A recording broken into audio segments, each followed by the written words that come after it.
അധികാരത്തിലെത്തിയാൽ police constable മുതൽ മുകളിലോട്ടുള്ളവരെ പാർട്ടിയുടെ കാര്യസാധ്യത്തിനായി ഉപയോഗിക്കുന്ന ഒരു മോശപ്പെട്ട പ്രവണത അതിപ്പോൾ കൂടുതൽ രൂക്ഷമായിരിക്കുകയാണ്.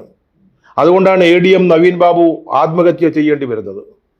കണ്ണൂർ കളക്ടർ ADMനെതിരെ വ്യാജമൊഴി കൊടുക്കേണ്ടി വരുന്നത് അതുകൊണ്ടാണ് ജില്ലാ പഞ്ചായത്ത് പ്രസിഡന്റ് ഒരു യാത്രയപ്യോഗത്തിൽ വന്നിരുന്നിട്ട് ഒരു ADMന്റെ ആത്മഹത്യയ്ക്ക് പ്രേരകമാകുന്ന തരത്തിൽ സംസാരിക്കുന്നത്. അതൊക്കെ ഈ പോലീസിനെയും മറ്റ് സർക്കാർ ഉദ്യോഗസ്ഥന്മാരെയും ചൊൽപ്പടിയിൽ നിർത്താൻ പാർട്ടി ശ്രമിക്കുന്നത് കൊണ്ടാണ്. അതുകൊണ്ടാണ് മഹിളാ കോൺഗ്രസ്സുകാർ ഒറ്റയ്ക്കു താമസിക്കുന്ന ഹോട്ടൽ മുറിയിൽ പാതിരാത്രിക്ക് ശേഷം വനിതാ പോലീസിന്റെ സാന്നിധ്യമില്ലാതെ പോലീസ് പാർട്ടി നേതാക്കൾ പറഞ്ഞതനുസരിച്ച് നിർദ്ദേശിച്ചതനുസരിച്ച് റെയ്ഡുകൾ നടത്തുന്നത്. മുൻപേ ഗമിക്കുന്ന ഗോപുതന്റെ പിൻപേ ഗമിക്കും ബഹുഗോക്കളെല്ലാം എന്നാണ് ഒരു കവിതയുള്ളത്.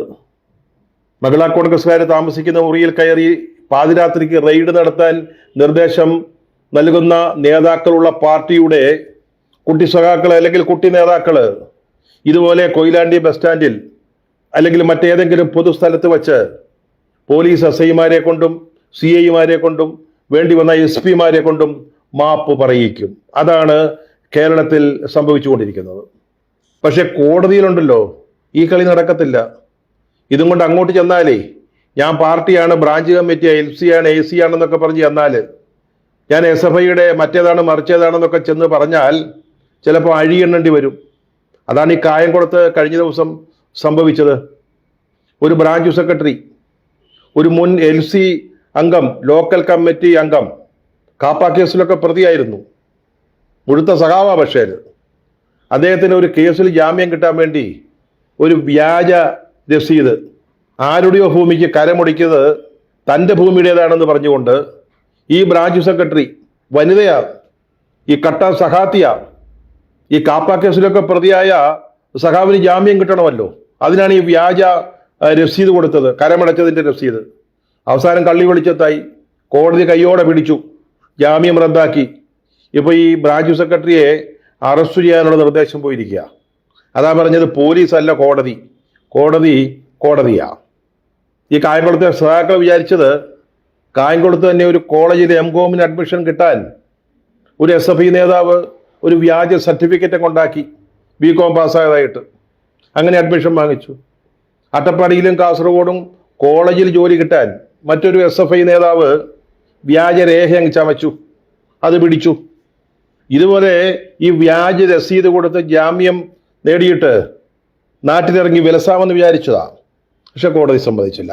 അതാണ് ഞാൻ പറഞ്ഞത്, പോലീസിനെയും മറ്റു ഉദ്യോഗസ്ഥന്മാരെയൊക്കെ കൈകാര്യം ചെയ്യുന്നത് പോലെ കോടതിയെ കൈകാര്യം ചെയ്യാൻ ചെല്ലരുത്. ചെന്ന വിവരം അറിയും, അകത്തു പോകും, അഴിയെണ്ണും. ഇതൊക്കെ താഴെത്തട്ടിൽ നടക്കുന്നതാണെന്ന് പറഞ്ഞിട്ട് കാര്യമില്ല.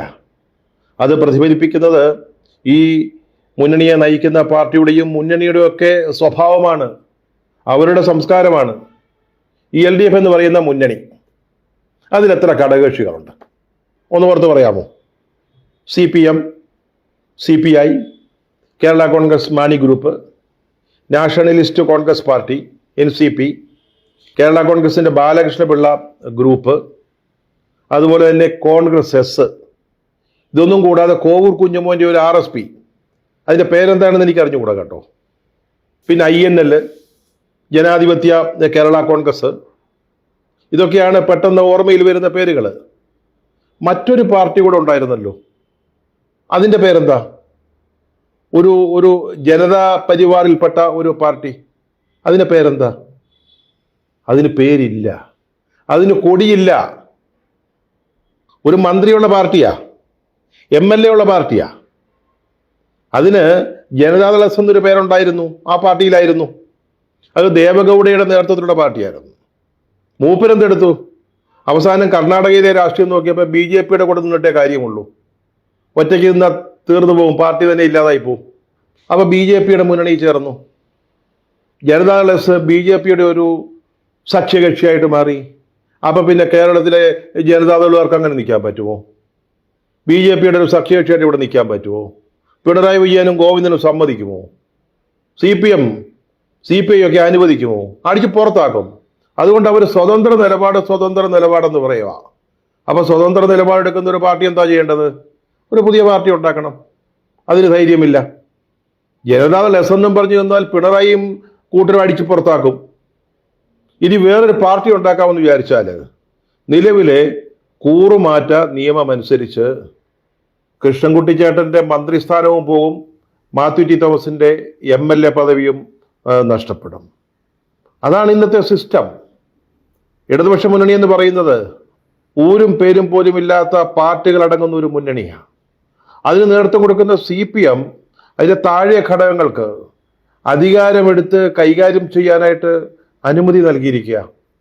അതുകൊണ്ടാണ് ഈ കേരള യാത്ര നടന്നപ്പോൾ പ്രതിഷേധിച്ച യൂത്ത് കോൺഗ്രസ്സുകാരെ DYFIക്കാരും മുഖ്യമന്ത്രിയുടെ അംഗരക്ഷക സേനയിൽപ്പെട്ടവരും അതിക്രൂരമായിട്ട് മർദ്ദിച്ചപ്പോൾ മുഖ്യമന്ത്രി എന്താ പറഞ്ഞത്? രക്ഷാപ്രവർത്തനമാണെന്ന്. ഇത്തരത്തിലുള്ള രക്ഷാപ്രവർത്തനങ്ങൾ നടക്കുന്നത് അതുകൊണ്ടാണ് കൊയിലാണ്ടിയിലെ SFI പ്രവർത്തകര് ഒരു ASIയെ കൊണ്ട് മാപ്പ് പറയിക്കുന്നത് പരസ്യമായിട്ട്. നേതൃത്വം മുന്നണി ശക്തമല്ലെങ്കിൽ, അതിൻ്റെ അലകും പിടിയൊക്കെ പൊളിഞ്ഞു കിടക്കുകയാണെങ്കിൽ അണികള് അവരുടെ തോന്നിയവാസം പ്രവർത്തിക്കും.